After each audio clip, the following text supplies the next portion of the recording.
Hello, welcome. I'm so excited you could all join me today. My name is Julie Kwong. I am the physical therapist and owner of Lady Bits PT. And today I'm so excited to welcome Dr. Tracy McCarthy and Lauren Bahr, who are going to be presenting today Anxiety, the Hidden Causes and Solutions. So I know many of you are so excited to be here to learn about this, and I'm so excited to be welcoming them. So without any further ado, Dr. Tracy, come. Thanks, Julie. Thank you all for coming. It's really wonderful to see you all here tonight. I'm going to be talking about one of my favorite topics, which is the hidden causes of anxiety that people generally don't know about, that your doctor doesn't look for or tell you about, and natural solutions to that. And Lauren's going to be following my talk with some practical tips that you can put into action right away. So anxiety is really epidemic these days. It is really, really common. And a lot of people have anxiety that they don't even call anxiety or recognize as anxiety. It can take so many forms. It can be tension in your muscles or stiffness in your muscles. It can be waking up with tightness in your chest and like shortness of breath. It can be panic that's so scary that you think you're having a heart attack and sends you to the ER. It can take a lot of forms. Sometimes it's stomach pain, indigestion, or racing thoughts at night and difficulty falling asleep or falling back to sleep when you wake up. It is really very common. How many of you have ever experienced something like that? How many of you know people who are really dealing with a lot of that right now? Exactly, it's very common. So the conventional medical approach to treating anxiety is psychotherapy or talk therapy or medications. And that's pretty much all I ever learned in medical school were those two options. Therapy can be really life-changing and is really helpful, but it does not identify or address any of the many, many biological causes that can be contributing to anxiety. And so that's where I feel like it falls short. And medications can be helpful, but for many people they're not helpful, or they have severe side effects, or they worked at first but then they wear off. And then some of the medications used for anxiety are downright dangerous, like benzodiazepines. So with those two options that were all I learned in residency, I was very fortunate to become interested in nutrition for totally different reasons. And studying this led me to studying functional medicine, where I learned about all the many causes biological imbalances that can be contributing to all kinds of symptoms, anxiety being one of them.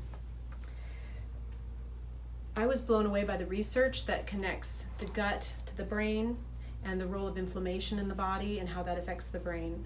I mean, it's really pretty silly in Western medicine how we compartmentalize everything, as if the brain is not part of the body. So, because of what I learned and was so influenced by, I felt my patients have to know this. I can't just keep doing business as usual when there's this empowering information. So I opened my own private practice to begin to treat people with this functional medicine approach. So what does your brain need to be truly healthy and for you to then not experience anxiety? Well, it comes down to that biochemistry. If you've ever studied that, you thought, what do I ever need this for? Turns out it's very useful. The neurons in the brain function best when they can produce the energy they need. The energy is produced in little organelles in the neurons called mitochondria.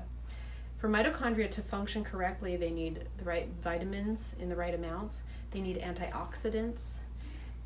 So your nutrition plays a big role.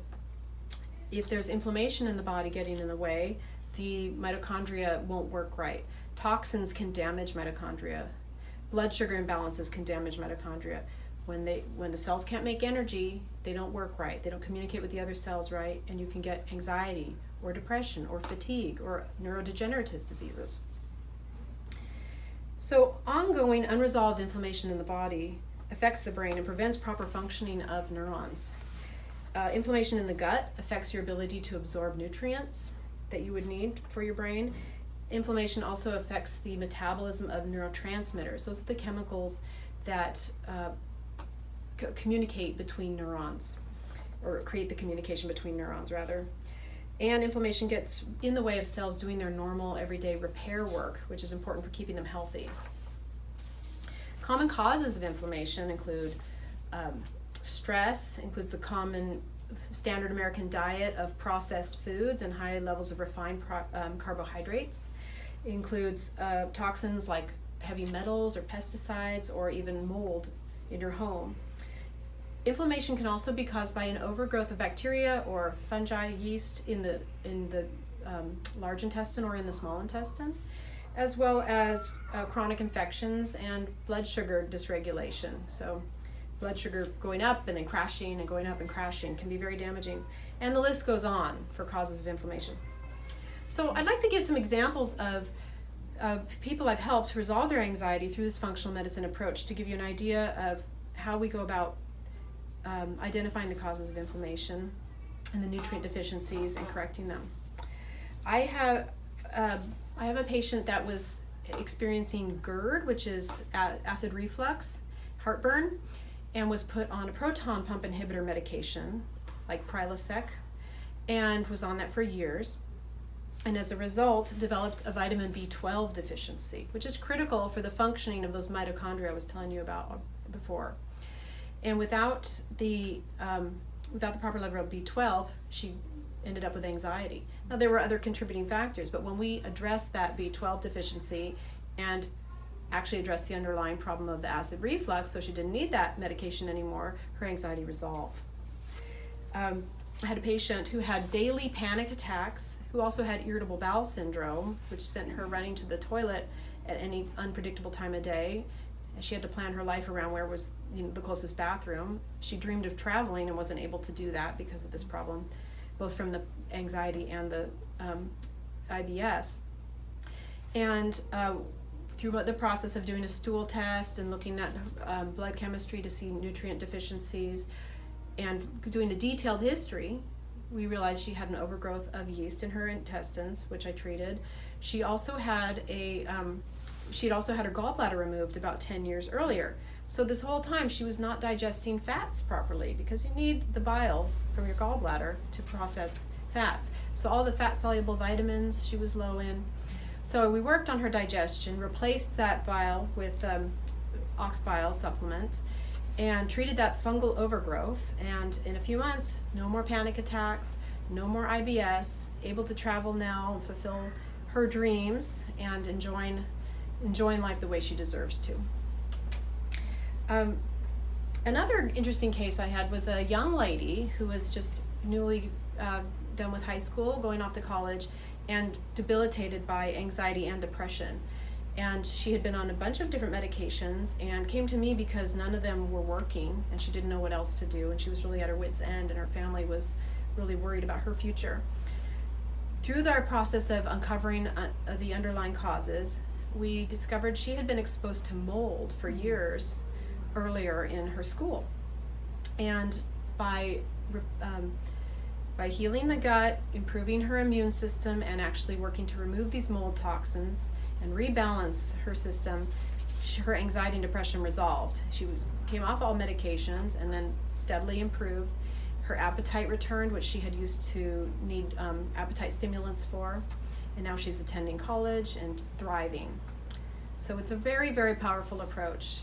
Patients feel empowered when they can realize the power of lifestyle changes and nutrition to heal themselves, really.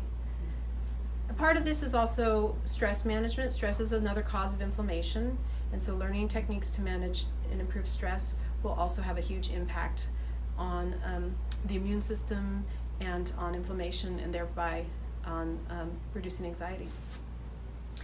So while we're working on these underlying causes, sometimes that can take several months. It's not a quick process because people didn't get there overnight either. There's a lot of pieces to uncover and to change. I like to help with reduce the symptoms as much as I can right away while we continue to work on healing. So my number one favorite supplement's what I want to tell you about tonight. People are almost universally low in magnesium. So magnesium used to be very plentiful in the food supply, but due to deficiencies in the soil now, even with eating high magnesium foods, you pretty much need to supplement with magnesium. And supplementing can make a huge difference to people. I see quick changes in their sleep quality, in their level of anxiety and tension, in their gut function. So it's a really powerful supplement to start off with. There's some things you should know. There is a form you should avoid, and that is magnesium oxide. That's the one you're most commonly going to find at the store. It is actually a laxative, and you really won't absorb any of it.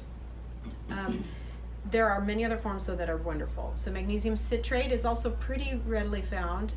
It is still somewhat of a laxative. It's helpful if you're constipated, but you will still absorb magnesium. And then my favorite form is magnesium glycinate. I just love this form. It just feels so helpful to people, and it does even still help a little bit with constipation, but it's not really laxative. And magnesium L-threonate is a form that specifically crosses the blood-brain barrier very well, and some people seem to respond better to that. And then magnesium malate is another form which seems to help people in particular with fibromyalgia. So there's a lot of great forms out there, but avoid that magnesium oxide. So for more information, I hope you'll go to my website, catalysthealthcfm.com, and follow us on Facebook at Cat Health CFM. Thanks so much, and I'll turn it over to Lauren. All right. Hi, everybody. So my name is Lauren Bahr, and I'm a physical therapist, and I'm also a integrative nutrition health coach. And my talk is to follow up on some of the things that Dr. McCarthy just taught you guys, and hopefully you will walk away with some practical tools to help with your anxiety that you're experiencing. Or you can share it with someone, because most likely you know somebody who is experiencing anxiety. So just a little history on me, in the traditional world of healthcare as a physical therapist, when I came across the concept of inflammation, it was a game changer for me. I was seeing people with chronic pain and all these chronic health conditions, and when I learned about chronic inflammation as being a root cause of chronic pain, chronic fatigue, anxiety, depression, I couldn't ignore that nutrition played a really big role in that. And as Tracy said, our biochemistry is what relates to our inflammation. And so our food is, everything that we eat has the power to either increase our inflammation, unfortunately, or decrease our inflammation. And so as an integrative nutrition health coach, I now get to share and teach people an anti-inflammatory diet. And as Tracy said, a major cause of anxiety is this underlying inflammation. And one of the terms I've heard is brainflammation. And so you guys will probably hear that term before. So one of the reasons I am so passionate about sharing tools for anxiety is because I myself suffered with anxiety for 20 years. And in the beginning, it was pretty mild and manageable. It only really showed up when I had to do talks, something like this. I remember even just 5 years ago, I had to do a talk. 3 people showed up, and I was so nervous. I was basically having a panic attack. And, I've come a long ways because I actually enjoy talking now. But the peak of my anxiety was about 4 years ago, and my story it's on my website, but I do share it with people. But basically I had 2 little kids, I had a lot of stress in my life, I was working full-time as a physical therapist, burning my candle at both ends, and so I had a high level of stress. And as Tracy said, stress is a major cause of inflammation. And so I was go, go, go all the time, and then at the end of the night, my head hit the pillow, but my mind was still racing, and my brain and my body couldn't turn off. And so that anxiety just started getting worse and worse and worse, to the point where I went to my doctor, and of course the traditional system says, okay, here is your medication, and you can start seeing a psychotherapist. So I said, okay, I did that. And after a few weeks, I felt worse. And then I went back to my doctor, and she said, oh, yeah, honey, I think you probably need to go on medical leave. This is getting pretty bad. And I said, yeah. So that was terrifying, to go from being a professional, thriving professional, to all of a sudden being on medical leave. I felt really broken. And I really actually needed the medical leave. At that point, my body was exhausted, it was worn out.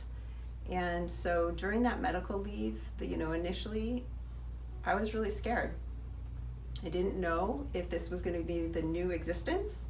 And the traditional system didn't really give me a lot of hope. They basically just said, this is going to be your life, you're going to take these medications, good luck. And so at that point, I wrote myself a personal prescription. And so what I'm going to share with you in my top 9 anxiety relief tools is the prescription that I wrote for myself and I followed, and I healed myself from anxiety. I'm able to talk to you guys without being nervous. I don't have anxiety, aside from here and there, but I don't live with the day-to-day anxiety that I once lived with.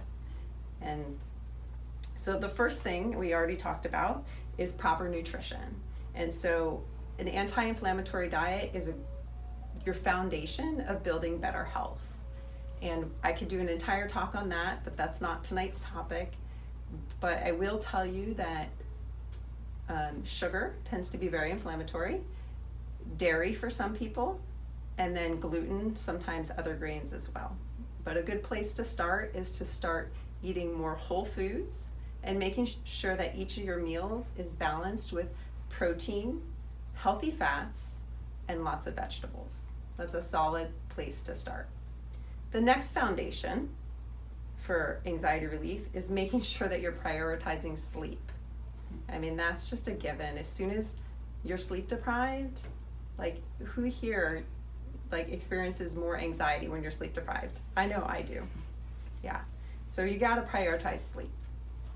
And I know during the time that I was healing, I really needed a solid 9 hours a night. And there's a range for most people. Some people thrive on 7, some people 8, and you just have to find your sweet spot.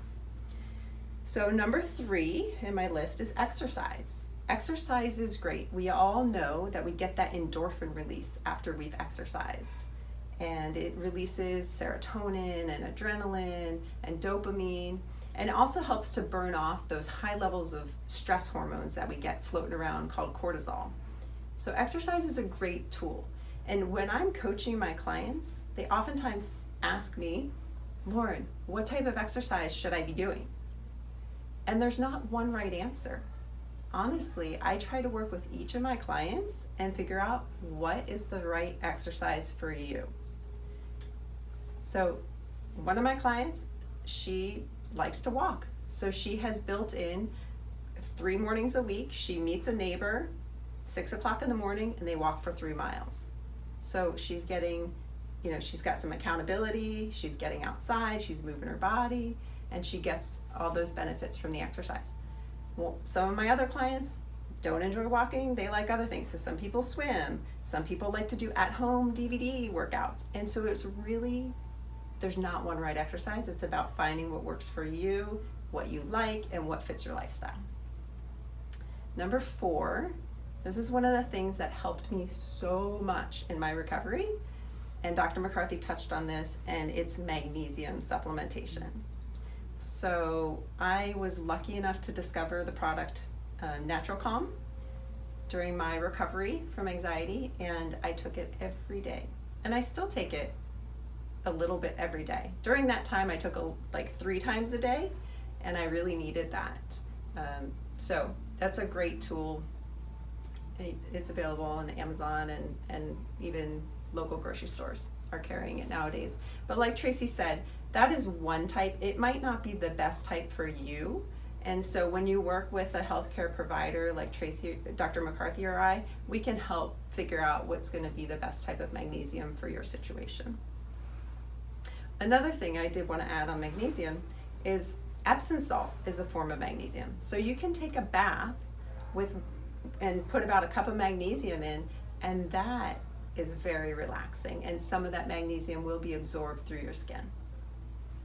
Number 5 on my list is 4-7-8 breathing. Has anybody heard of that breathing technique? Yeah. So again, I was lucky to stumble across these things during my healing journey, and I had actually discovered this many years ago. And then when I was trying to recover, and I knew my sympathetic nervous system, that fight or flight part of your nervous system, I knew that was overactive.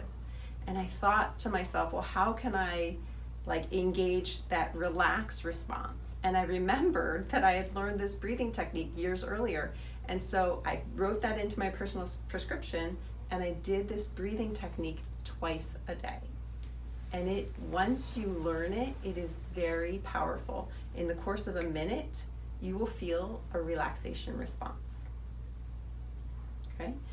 So I'm not going to take the time to demonstrate the technique, but you can do a Google search for Dr. Andrew Weil 478 breathing, and there's some great videos that you can learn that technique.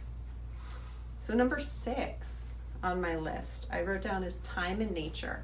I find that to be really helpful for people to calm that overactive nervous system and promote relaxation. So like, who here loves to go to the beach and finds it really relaxing? Yeah. Okay, how about going to a lake or being in the woods? Yeah. That's my happy place. I mean, I love the beach, don't get me wrong, but when I'm in the woods surrounded by redwood trees, it's like time slows down. So that was something I built into my healing is, I talked with my family and I said, I would really like to go into nature. We try to do it once every couple weeks. We called it nature adventures, and to this day we've been keeping it up. And that healing journey of mine started 4 years ago, but we really still keep up nature adventures. It's a lot of fun. Number 7 is yoga. Everybody here has probably tried yoga at some point in time. And yoga can actually be very simple. You don't have to do a 1-hour class at the yoga studio. I mean, if you do, great. But if you're busy like me, even just 5 minutes of yoga, at the end of the day, in your living room or go out to your backyard, 5 minutes, pick out a few poses that you remember and see how you feel after that 5 minutes. Okay, number 8. Guided meditation.